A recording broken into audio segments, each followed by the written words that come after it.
حضرت شیخ الہند نے جیل ہی میں قرآن کا ترجمہ لکھنا شروع کر دی، پھر ہلکی سی تفسیر لکھی، پھر ان کا انتقال ہو گیا۔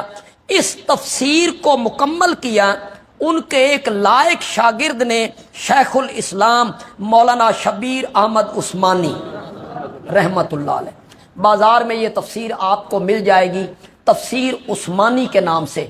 کیا بات ہے اور کتنی خوبصورت تفسیر ہے، سبحان اللہ۔ یہ انہوں نے تفسیر کی۔ پھر دیوبند میں ایک اور نام ہے، حضرت مولانا اشرف علی تھانوی رحمت اللہ علیہ، بہت اونچا نام ہے، حکیم الامت ہے۔ ان کی بیعت کرنے والے، ان کے ہاتھ پر ہاتھ رکھنے والے اور ان سے قرآن کا فیض حاصل کرنے والے کون ہیں؟ مولانا عبد الماجد دریابادی، اللہ اکبر، مولانا سلیمان ندوی۔ کانپ جاتا ہے بندہ ان علمی لوگوں کو دیکھ کر۔ آپ تفسیر ماجدی پڑھیں مولانا عبد الماجد دریابادی کی، آپ حیران ہو جائیں۔ وہ حضرت تھانوی کے شاگرد ہیں۔ آج اپنی اکیڈمیوں میں بیٹھ کر تھانوی کو بھونکنا یہ بڑا آسان ہے۔ کیا پدی اور کیا پدی کا شوربہ، ذات دی کوٹ کرلی تے شتیرہ نال جفے، تیری کیا نسبت ہے حضرت تھانوی کے ساتھ؟ حضرت تھانوی پیشاب پکا کے جو ڈھیلے پھینکتے تھے نا، تیرے جیسے لوگ وہاں سے پیدا ہو جاتے ہیں۔ تو کیا جانتا ہے تھانوی کو کہ تھانوی کیا ہے؟ تفسیر بیان القرآن پڑھنا حضرت تھانوی رحمت اللہ علیہ کی، 1000 سے زیادہ تصنیفات ہیں، 1000 سے زیادہ تصنیفات ہیں حضرت تھانوی کی۔ اور قائد اعظم محمد علی جناح جب تقسیم ہو رہا تھا ملک اور کچھ علماء نے اس کی مخالفت کی تھی، حضرت تھانوی نے قائد اعظم کا ساتھ دیا تھا۔ تو قائد اعظم سے کسی نے پوچھا تھا، علماء تو آپ کے مخالف ہیں، تو آپ کے ساتھ بھی کوئی مولوی ہے؟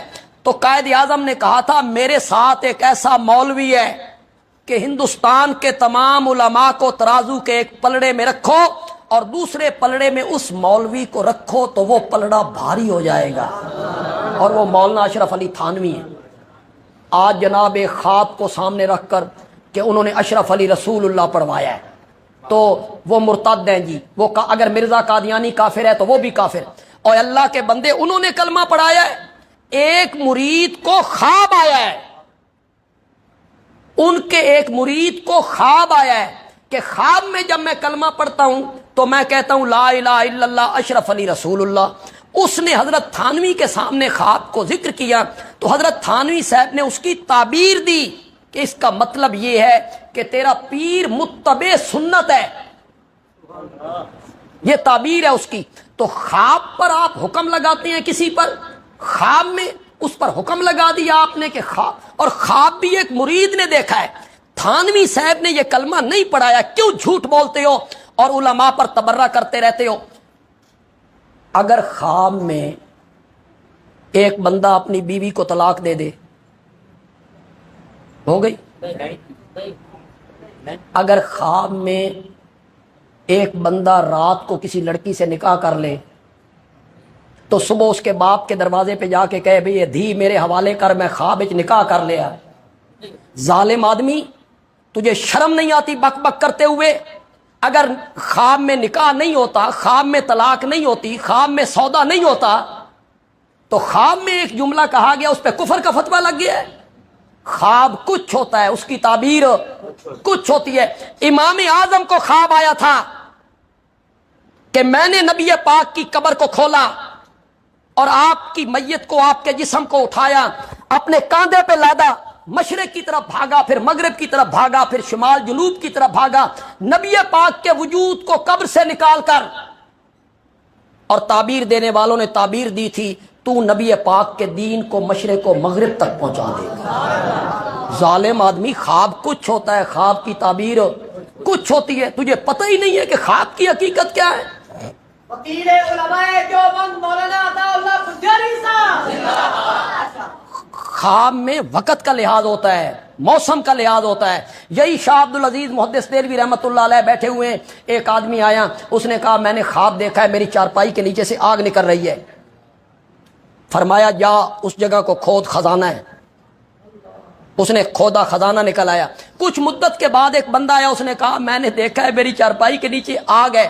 فرمایا جا کے دیکھ وہاں کوئی سانپ چھپا ہوا ہے. اس نے جا کے دیکھا تو سانپ چھپا ہوا تھا. شاگردوں نے کہا حضرت جی چند مہینے پہلے یہی خواب ایک بندے کو آیا تھا, آپ نے کہا چارپائی کے نیچے خزانہ ہے. وہی خواب دوسرے بندے کو آیا, آپ نے کہا سانپ ہے. کوئی سن سمجھ نہیں آئی. شاہ جی نے فرمایا اس نو سردیاں چاہیا سی تے اس بھڑوے نو گرمیاں چاہیا. تو سردیوں میں آگ اچھی لگتی ہے, میں نے تعبیر خزانے کی دے دی. گرمیوں میں آگ بری لگتی ہے, میں نے تعبیر. خواب کچھ ہوتا ہے, اس کی تعبیر کچھ ہوتی ہے. خواب پر آپ حکم جاری کر رہی ہیں کہ میں مرزے کو بھی کافر کہتا ہوں اور تھانوی کو بھی. تھانوی صاحب نے کب کہا ہے کہ اشرف علی رسول اللہ پڑھو؟ ایک آدمی کو خواب, کوئی آدمی جو خواب میں دیکھے کہ میں نے تیری بیٹی کے ساتھ نکاح کر لیا ہے تو صبح کے ٹائم تیرا دروازہ جا کے کھٹکھٹائے کہ دھی میرے حوالے کر, میں راتی خواب اس نال نکاح کر لیا. تو حضرت تھانوی بہت بڑا نام ہے, حکیم الامت ہے. انہوں نے تفسیر لکھی, تفسیر بیان القرآن. کیا ہی تفسیر ہے, خدا کی قسم بندہ پڑھتا ہے لطف آ جاتا ہے. پھر لاہور میں ایک عالم ہوئے شیخ التفسیر مولانا احمد علی لاہوری, انہوں نے قرآن کا ترجمہ لکھا, تفسیر لکھی. پھر مولانا عبد الماجد دریابادی ہوئے, قرآن کا ترجمہ لکھا, تفسیر لکھی. میں کس کس عالم کا نام لوں؟ میں صرف تھوڑا سا تعارف کروا کے آخری مرحلے پر ایک عالم کا نام لینا چاہتا ہوں. ایک عالم میاں والی کے ایک پسماندہ سے قصبہ وہاں بھچرا میں آیا, اس نے بھی لوگوں کو قرآن کی تفسیر پڑھانی شروع کی, ترجمہ بھی پڑھایا, تفسیر بھی پڑھائی. جتنے لوگ یہاں پڑھے لکھے اور سمجھدار بیٹھے ہو, ایک سوال تو ذہن میں پیدا ہوتا ہے نا کہ ایک عالم نے عربی میں تفسیر لکھ دی, دوسرے عالم کو ضرورت کیوں آئی کہ وہ بھی تفسیر لکھے؟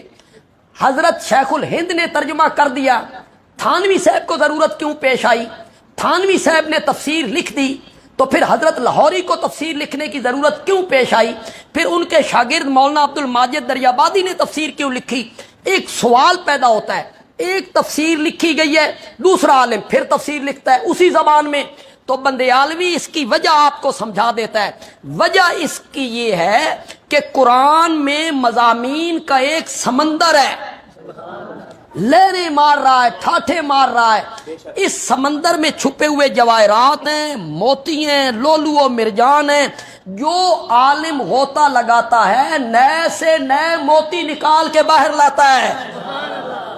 ہر عالم کا انداز الگ ہے, ہر عالم کی تفسیر کا انداز الگ ہے.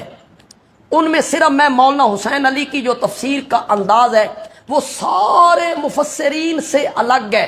مولانا حسین علی رحمت اللہ علیہ جن کی طرز پہ ہمارے ان عزیزوں نے یہاں تفسیر پڑھائی ہے, ہم جتنے خادم قرآن کے جس جگہ پہ تفسیر پڑھاتے ہیں تو ہمارا منبع اور مرکز مولانا حسین علی ہے رحمت اللہ علیہ. طرز ہماری وہی ہے جو انہوں نے ہمیں سکھائی تھی. مولانا حسین علی کا انداز تفسیر یہ ہے کہ وہ کہتے ہیں اللہ قرآن میں ایک دعویٰ پیش کرتے ہیں. سمجھ رہے ہو کو نہیں سمجھ رہے ہو؟ اگر آپ میری طرف توجہ کریں تو میں چند منٹوں میں آپ کو قرآن کی سیر کروا دوں, انشاءاللہ آپ کو سمجھ آ جائے گی کہ قرآن کہنا کیا چاہتا ہے. مولانا حسین علی کا انداز کیا ہے؟ یہ غیر مربوط کتاب نہیں ہے کہ کبھی پشاور کی کرے اور کبھی کراچی کی, کبھی پارا چنار کی اور کبھی سرگودا کی, کبھی کوئی واقعہ اور کبھی کوئی واقعہ. یہ بے ربط کتاب نہیں ہے. جس طرح زنجیر کی کڑیاں آپس میں جڑی ہوئی ہوتی ہیں اسی طرح اس کی ہر آیت دوسری آیت سے جڑی ہوئی ہے, ہر سورت دوسری سورت سے جڑی ہوئی ہے. یہ مربوط کتاب ہے, شہنشاہ کا کلام ہے. کلام کس کا ہے؟ مولانا حسین علی کہتے ہیں اللہ ایک دعویٰ پیش کرتے ہیں, وہ قرآن کا موضوع ہے, وہ قرآن کا عنوان ہے, وہ قرآن کا مرکزی مقام ہے, وہ قرآن کا دعویٰ ہے. مولانا حسین علی کہتے ہیں سارے قرآن کا خلاصہ, سارے قرآن کا نچوڑ, سارے قرآن کا عرق, سارے قرآن کا مغز, سارے قرآن کی روح ہے ایاک نعبد ایاک نستعین